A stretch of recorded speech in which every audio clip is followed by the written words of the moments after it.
साकार गुणात्मक ब्रह्ममयं शिष्यत्व पूर्ण प्रदायनयम्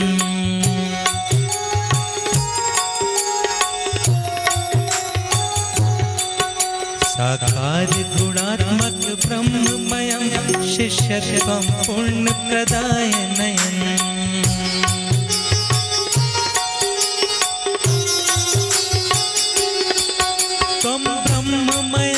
संन्यासमयं निखिलेश्वर गुरुवर पाहे प्रभु कमलेश्वर गुरुवर पाहे प्रभु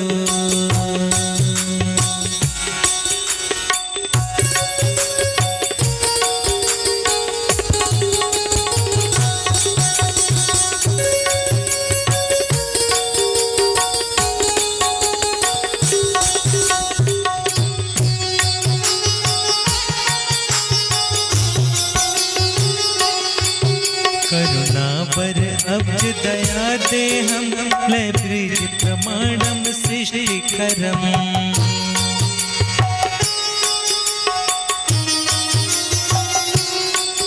त्वं मंत्रमयं त्वं तंत्रमयं निखिलेश्वर गुरुवर पाहे प्रभु कमलेश्वर गुरुवर पाहे प्रभु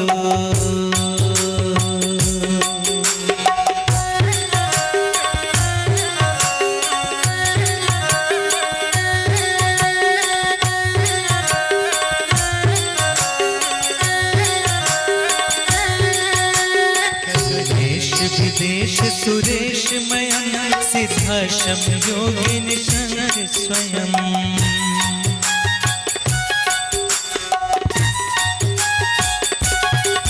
त्वं ज्ञानमयं त्वं तत्त्वमयं निखिलेश्वर गुरुवर पाहे प्रभु कमलेश्वर गुरुवर पाहे प्रभु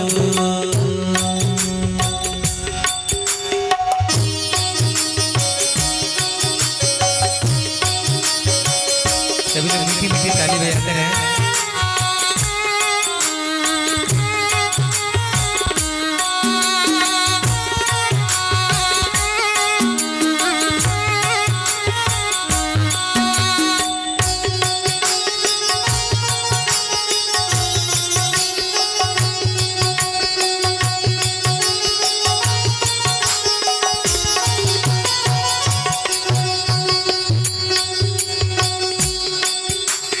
दिव्य सुदेह सकोटि छवि मम नेत्र चकोर दृगारममयम्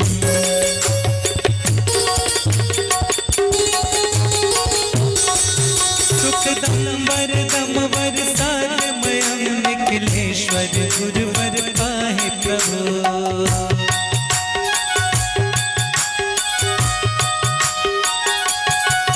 कमलेश्वर गुरुवर पाहे प्रभु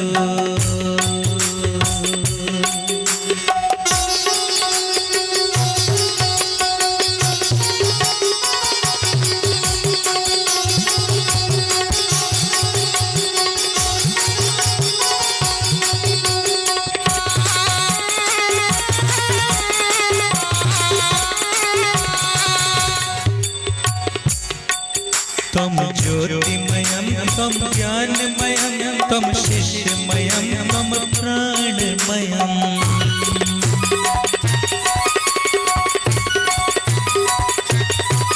मम अनवशिष्ट त्राण प्रभो निखिलेश्वर गुरुवर पाहे प्रभु कमलेश्वर गुरुवर पाहे प्रभु निखिलेश्वर गुरुवर पाहे प्रभु कमलेश्वर गुरुवर पाहे प्रभु निखिलेश्वर गुरुवर पाहे प्रभु कमलेश्वर गुरुवर पाहे प्रभु मिथिलेश्वर गुरुवर पाहे प्रभु। जब तक साथ नहीं दे पाओगे, जब तक उसे पूरी तरह से समझ नहीं पाओगे, तब तक आप उसे अपने जीवन में उतार नहीं पाओगे और तब तक उससे आप लाभ नहीं उठा पाओ। गुरु से जुड़े हो, आपने दीक्षा भी लिया, आप कहते हो कि मैं दीक्षित हूं, मैं किसी गुरु से जुड़ा हूं। और बहुत लोगों को ये भी कहते हुए सुना है कि गुरु जी से जुड़ा तो हूं पर मुझे लाभ नहीं हो रहा है। पहली बात तो ये कि आप लाभ भी जो सोचते हो वो बड़ा स्थूल सोचते हो। गुरु से भी लाभ सोचते हो तो संसारगत ही सोचते हो कि मेरा ये काम पूरा हो जाना चाहिए, शर्त रख देते हो। पूरा हो गया तो आप मेरे गुरु जी हो, मान लूंगी कि आपको ईश्वर प्राप्त है, इनके अंदर कुछ तो दिव्यता है, क्योंकि मैं इनसे मिला या मिली तो मेरा ये काम पूरा हो गया। और यदि काम पूरा नहीं हुआ तो गुरु है ही नहीं। बहुत लोग गुरु से नहीं जुड़े रहते हैं। उनके अर्थों में वैसे तो गुरु सबके अंदर विराजमान है, पर बहुत लोगों के अर्थों में वो किसी से नहीं जुड़े रहते हैं। क्या उनका काम नहीं होता है? काम तो सबका होता है, पर हम आपको सदगुरु के मिलने का अर्थ होता है ये काम से आप राम की ओर उन्मुख हो जाओ, संसाधन को साधन बनाते हुए साध्य की ओर उन्मुख हो जाओ।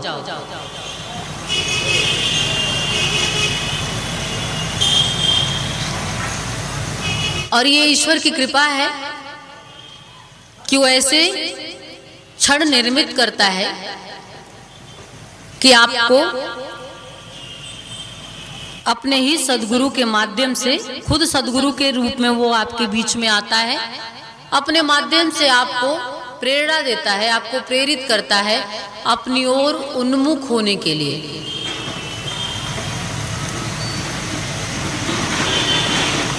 पर ये बात किसी किसी को ही समझ में आ पाती है और कोई कोई बिरला ही होता है जो उसकी ओर बढ़ पाता है। हमारे जैसे हर काल में लोग आते रहे हैं, ऐसा नहीं है कि हम अभी आए हैं। हमारे पहले भी बहुत लोग आ चुके हैं और सबने प्रयास भी किया है। ऐसे ही प्रयास करते रहते हैं तो कुछ गिने चुने नाम आ जाते हैं कि ये उपलब्ध हो गए। जैसे मीरा उपलब्ध हो गई, राधा उपलब्ध हो गई, बुद्ध उपलब्ध हो गए, राम और कृष्ण जिनको आप ब्रह्म मानते हो। इतने वर्षों में कुछ गिने चुने नाम आते हैं। क्यों? क्योंकि कोई कोई ही गुरु को समझ पाता है और अपने हृदय में उसे स्थापित करके उसे संपूर्णता के साथ जी पाता है। और जो जो जी लेता है, राम क्यों ब्रह्म हुए? सिर्फ इसलिए क्योंकि संपूर्णता के साथ अपने में उस प्रभु को उन्होंने जी लिया। जो जो जी लेता है, जो जो उसके प्रेम में उतर जाता है, सिर्फ वही और वही इस संसार में प्रतिष्ठित होता है और सिर्फ उसे ही ये समाज भगवान मान करके पूजता है। मत बनो भगवान। मैं तो वैसे मैं कहूँ तो मैं आपको भगवान ही बनाना चाहती हूँ, इसीलिए प्रयास भी कर रही हूँ। क्योंकि भगवान है कौन? सद प्रवृत्ति को जो धारण करता है, सदमार्ग पे जो चलता है, वही तो भगवान है। सदगुणों के कारण ही तो किसी को भगवान मान। क्यों इनकी पूजा करते हो आप? कुछ इनमें अच्छा लगता होगा, कुछ जो सदगुण होंगे अपनी ओर आपको खींचते होंगे, जिसके कारण कुछ दिव्यता होगी इनमें, कुछ पवित्रता होगी इनमें, जिसको देख करके आपको लगता होगा कि ये सदपुरुष है और इन्हें हम गुरु मान सकते हैं। कुछ दिखता होगा, वही जो इनकी इनको मानने का अर्थ क्या होता है? जो इनकी दिव्यता है उसे चुरा लो, जो इनका सद्ज्ञान है उसे धारण कर लो, जो इनका प्रेम है उसे हृदय में उतार लो। सदगुरु को मानने का अर्थ ये होता है कि उसके अंदर जो कुछ भी अच्छा है उसे चुरा लो, उसे अपना बना लो। जिस दिन आप ऐसा कर सकोगे उस दिन आप सदगुरु को धारण करोगे अपने जीवन में। और जब तक नहीं कर पाओगे आपकी गुरु दीक्षा अधूरी है, पूरी नहीं हुई है। और पूरा आपको होना है। आप प्रभु की अमृत वाणी को सुन सकें, उसे माध्यम बना करके अपने हृदय में उतर सकें और उनके होने का लाभ प्राप्त कर सकें। यही मैं प्रभु से प्रार्थना करती हूँ और आप सबसे भी निवेदन करती हूँ कि अपने अंत में प्रवेश करने का पूर्णतः प्रयास करो, प्राण में उतर करके सुनने की कोशिश, अन्यथा अध्यात्म जगत बहुत ही मुश्किल है, बहुत कठिन है। इतना साधारण नहीं है कि ये वाणी जो मैं बोल रही हूँ आपके, मैं जानती हूँ, मैं बोल तो रही हूँ, पर आप उतना समझ नहीं पा रहे हो, और समझ भी रहे हो तो ले नहीं पा रहे हो, क्योंकि लेना कठिन होता है। चोट कर रही हूँ कहीं आपको। कोई भी व्यक्ति जब सोता रहता है और उसे जब दूसरा व्यक्ति जगाने के लिए जाता है तो उसे बड़ा पीड़ा होती है, जागना नहीं चाहता है। सोया हुआ व्यक्ति कभी जागना नहीं चाहता है, भले समय निकल जाए, और जब जागता है तो बहुत पछताता है कि अब तो मेरे पास समय ही नहीं है। आप जाग सको, पूर्णता के साथ, संपूर्णता के साथ उस प्रभु को धारण कर सको, ये प्रभु से मैं निवेदन करती हूँ। आइए एक बार प्रेम से बोलते हैं, जय श्री नारायण, जय श्री नारायण, जय श्री नारायण। परम पूज्य गुरुदेव की, परम पूज्य गुरुदेव की, परम पूज्य गुरुदेव की। हम किसी मंदिर में नहीं चलते, हम किसी मस्जिद में नहीं जाते। बड़ी लड़ाइयां हैं मंदिर में, मस्जिद में, गिरजाघर में। ईश्वर और अल्लाह में, राम और रहीम में, कृष्ण और करीम में, इनको लेकर युद्ध है। ईश्वर तो प्रेम था, ईश्वर तो प्राण था, ईश्वर तो आत्मा थी, ईश्वर तो ईश्वर परमात्मा है। ध्यान से सुनना, ईश्वर क्या है? देह नहीं है, यह देह ईश्वर से है। अगर ये दिव्यता धारण करे, मन ऐसा चाहे कि हम प्राणगत हो जाएं, तो यह देह दिव्य बन जाए। जबकि यद्यपि मल मूत्र भरा है, विष्ठा भरा है, लार थूक, कुछ भी इसमें ग्रहणीय नहीं है, अपना ही कुछ अच्छा नहीं लगेगा। ऊपर से प्रभु ने बड़ा सुंदर आवरण बना दिया है, और उसी आवरण में तुम अपने आप को भुला दिए हो। मैं आया हूं फिर तुम्हारे द्वार, कि तुम याद करो कि तुम वो नहीं मुखौटा, तुम कोई और हो, इसकी खोज धर्म है। तुम कोई और हो, तुम कौन हो, इसकी खोज धर्म है। अगरबत्ती धूप दीप नहीं, यह चिंतन धर्म है। दिया जलाकर बुझा देना नहीं। एक ऐसा दिया है तुम में, तुम मेरे आत्मदीप हो, प्रज्वलित करो। तुम मेरे आत्मदीप हो, प्रज्वलित करो। वो जला ही नहीं कभी तुम्हारा। और दिया जलाने का अर्थ भी सिर्फ इतना ही होता है, हे प्रभु, हे गुरुदेव, मेरा आत्मदीप प्रज्वलित हो। ओम अग्निर्ज्योतिर्ज्योतिरग्नि स्वाहा। आत्मदीप प्रज्वलन हो। दिया जला दिए जैसे बहुत उपकार कर देते हो। दिया जलाने का एक भाव करो, मेरा आत्मदीप प्रज्वलित हो। गुरुदेव, मैं देह से पार होऊं, मन से भी पार हो जाऊं, मैं प्राण में रम जाऊं, प्राण में प्रवेश हो मेरा, क्योंकि प्राण ही है सब। हम तुम्हें सिर्फ एक चिंतन दे रहे हैं। यह चिंतन पूरी मानवता का चिंतन है, ईश्वर का चिंतन है, अल्लाह का चिंतन है, राम का चिंतन है, रहीम का चिंतन है, कृष्ण का चिंतन है, क्राइस्ट का चिंतन है, प्रेम।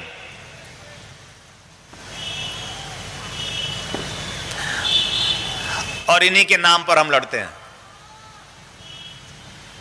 जीवन का सबसे बड़ा दुर्भाग्य, जिन्होंने संदेश दिया इस पूरी मानवता को, पूरे विश्व में एक ही संदेश, प्रेम है जीवन, आज हम उन्हीं को लेकर लड़ते हैं। हम जागते नहीं, हम होश में होते नहीं, तो हम युद्ध करते हैं। बहुत भयावह स्थितियां हैं आने वाले समय में। आप जाग सके तो जाग सके, अन्यथा आप भी उसी काल कौलित हो जाएंगे जैसे सब होंगे काल कौलित। आप जगे तो आपकी जिंदगी में सवेरा हो जाएगा कि काल भी आपका कुछ कर नहीं सकेगा। लेकिन अगर आप ना जगे, मनुष्य होकर भी ना जगे, कि आप तन की मन स्थितियों से पार ना हुए, देहगत स्थितियों से पार ना हुए, मनगत स्थितियों से भी पार छलांग लगाकर प्राण में प्रवेश ना किए, तो आप काल कौलित होंगे। आने वाला समय बहुत ही भयावह है। हिंसात्मक है, ज्वलंतता के साथ यानी हिंसात्मक प्रवृत्ति लिए हुए यह मनुष्य अपने आप में, हर एक मनुष्य लड़ रहा है। हर एक मनुष्य पागल हो चुका है, क्योंकि ऐसा कोई चिंतन करने वाला, कोई ऐसा चिंतन देने वाला, कोई सत्य की तरफ ही उन्मुख करने वाला कोई उसके जीवन में गुरु नहीं है, और अगर है तो भी नहीं किया है। मेरा दुकान चले, मेरा मकान बने, मेरी गाड़ी हो जाए, मेरे काम बन जाए, मेरी नौकरी लग जाए, मेरा प्रमोशन हो जाए, सब देहगत है। गुरुदेव आप ऐसी दीक्षा दो, ऐसी साधना दो। गुरु इसलिए किया नहीं जाता था, गुरु इसलिए किया जाता था, हे गुरुदेव शांति दो। यह सब कुछ जो प्राप्त है उसमें मैं सुखी हो जाऊं, यह सब कुछ जो है उसमें मैं आनंदित रहूं, और ना भी रहे तो भी मैं आनंदित रहूं। यह दीक्षा का अर्थ है। स्थितियां चाहे जो हो गुरुदेव, हमारे जीवन में परिस्थितियां चाहे जो, लेकिन मैं सुखी रहूं, मेरा मन न खराब हो, मेरा मन पवित्र रहे, पावन रहे, प्रेम में रहे। वह मन नहीं जो प्रेम में नहीं, वह मन नहीं जो दिव्य नहीं, वह मन नहीं जो पवित्र नहीं। और मन की पवित्रता, मन की दिव्यता प्रेम में ही है। प्रेम प्राण से है। प्रेम किससे है? प्राण से। हमारा यह चिंतन कि मैं प्राणगत हो जाऊं, क्यों प्राणगत हो जाऊं?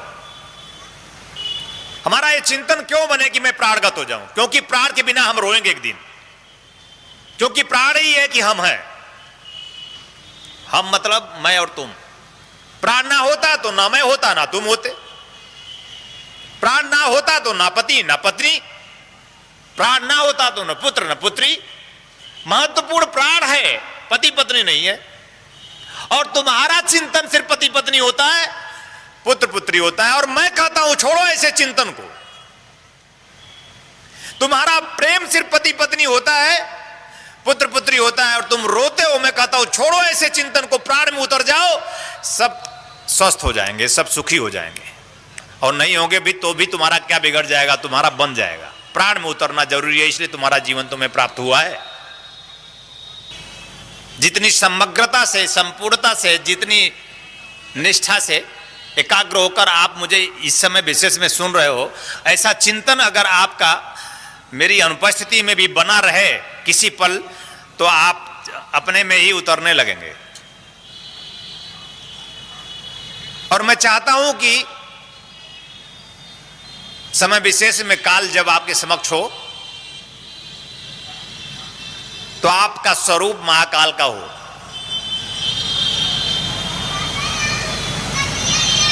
क्योंकि हमारे शास्त्र में लिखा है, और आप प्रबुद्ध कहते भी हैं कि कंकर कंकर शंकर है। बड़ी व्यापक दृष्टि है हमारी भारतीय संस्कृति की धारा में, हमारे आर्यों ने रची। कंकर कंकर शंकर है, और माता में नहीं दिखता, पिता में नहीं दिखता। विडंबना है। शंकर नहीं दिखेगा, मतलब प्राण। यह दृष्टि किसे प्राप्त हुई? कंकर कंकर में शंकर है, जो प्राणगत हुआ। जो देहगत होगा उसको ऐसी दृष्टि प्राप्त होगी नहीं। वो साधारणतः मां को भी उतना आत्मसम्मान, या पिता को उतना आत्मसम्मान नहीं दे पाता जीव, उसके पुत्र पुत्री जितना दे पाए देना चाहिए। संस्कार बस, संस्कृति बस, शिक्षा बस। हमारी संस्कृति का अर्थ होता है आत्मसम्मान की भावना, हमारी शिक्षा का अर्थ होता है आत्मसम्मान की भावना, हमारे संस्कार का अर्थ होता है हम एक दूसरे का आत्मसम्मान करें। ना हम हिंदू हैं, ना हम मुसलमान हैं, हम ईश्वर हैं, हम प्रेम में हैं, हम प्रेम में हैं, हम प्रेम में होकर जीवन जिए। इसे प्राणस चेतना कहते हैं।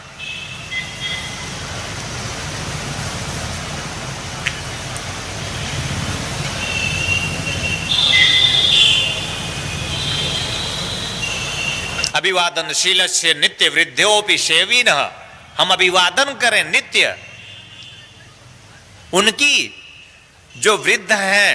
कौन वृद्ध है? अस्थूलता माता पिता, हमारे दादा, हमारे दादी, हमारे बुजुर्ग जन, ये हमारे वृद्ध हैं। अभी स्थूलता पर ध्यान देना। माता पिता स्थूलता, हमारे परिवार में बड़े बुजुर्ग सब हमारे वृद्धोपि, उनकी नित्य सेवा करनी है, आत्मसम्मान देनी है, उनकी पूजा करनी है।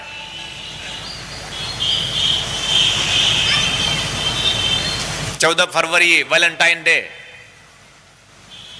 अभी उसे हमारी भारतीय संस्कृति में मातृ पितृ दिवस के रूप में मनाया गया। मातृ पितृ दिवस, हमारे सदशास्त्रों में मातृ पितृ चरण कमलोभ्यो नमः, मातृदेवो भव पितृदेवो भव की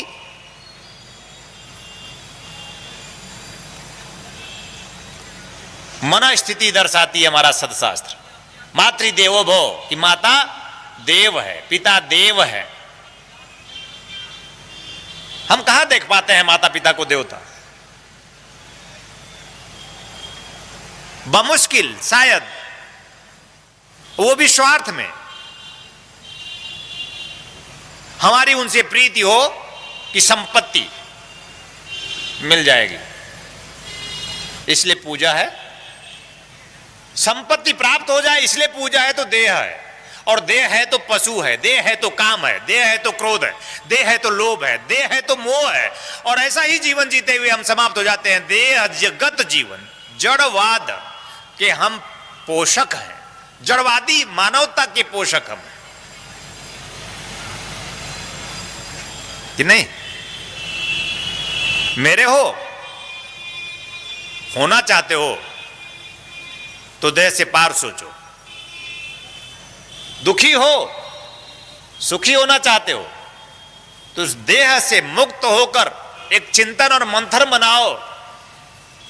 प्राणगत स्थितियों में प्रवेश करने की प्रार्थना में उतरो, नित्य ध्यान में आओ, नित्य ध्यान में आओ। ध्यान के माध्यम से जीवन की वह पूर्णता है कि हम प्राण में प्रवेश कर सकते हैं, क्योंकि ध्यान के माध्यम से हमारे हृदय में प्रेम का प्राकट्य होता है। प्रेम प्रेम कहने से, वैसे ही जैसे ईश्वर ईश्वर कहने से ईश्वर का बोध नहीं होता, ब्रह्म ब्रह्म कहने से ब्रह्म का बोध नहीं होता, राम राम कहने से राम प्रकट नहीं होता, एहसास नहीं होता, अनुभूति नहीं होती उस राम का।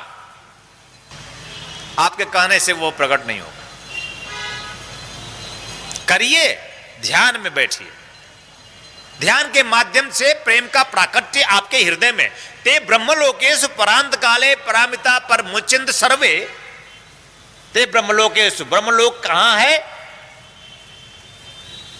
आपके हृदय में। ब्रह्मलोक कहां है? आपके हृदय में ब्रह्मलोक है। आप कहां ढूंढते हैं? आकाश में या पाताल में? आकाश पे पहुंच नहीं सकते, पाताल में जा नहीं सकते, बीच में लटके हुए हो।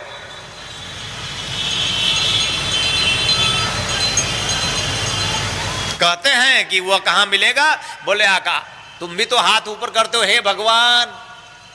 जैसे आकाश में कहीं झूल रहा है भगवान, फांसी लग गई है भगवान को, क्योंकि तुम्हारा भगवान आकाश में है। भगवान को फांसी ना लगाओ।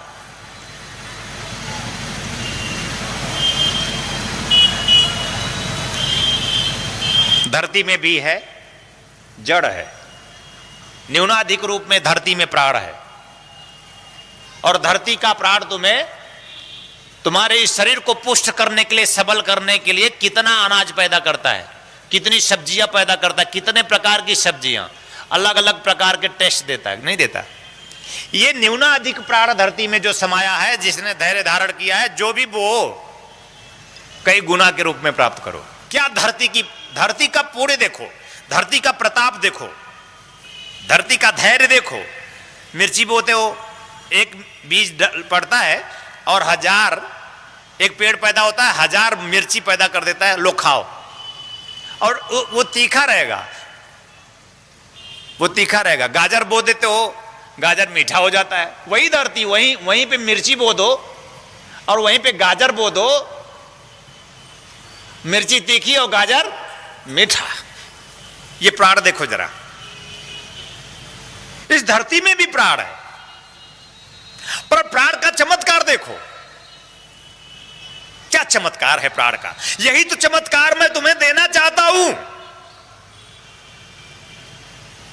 कि तुम प्राण में पहुंचो तो चमत्कार होगा। तुम्हारी जिंदगी में कमल विकसित होगा,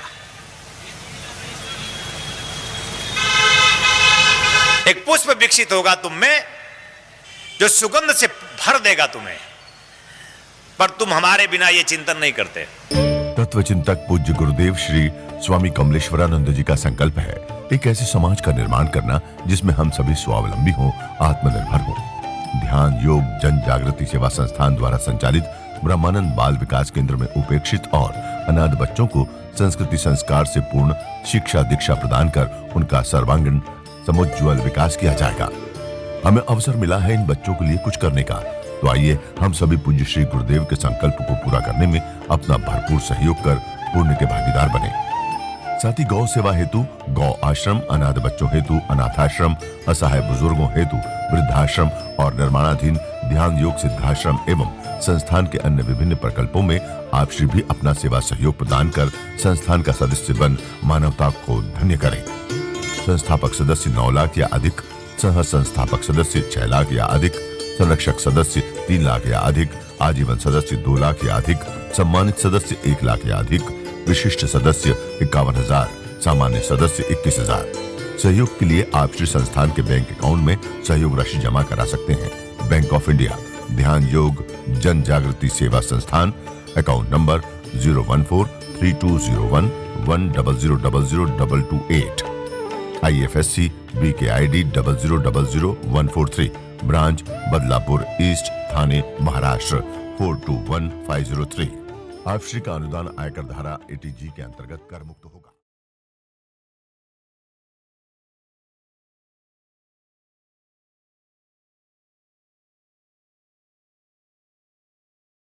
आनंद टीवी से जुड़ने के लिए आप हमें व्हाट्सएप करें 9277395752 पर।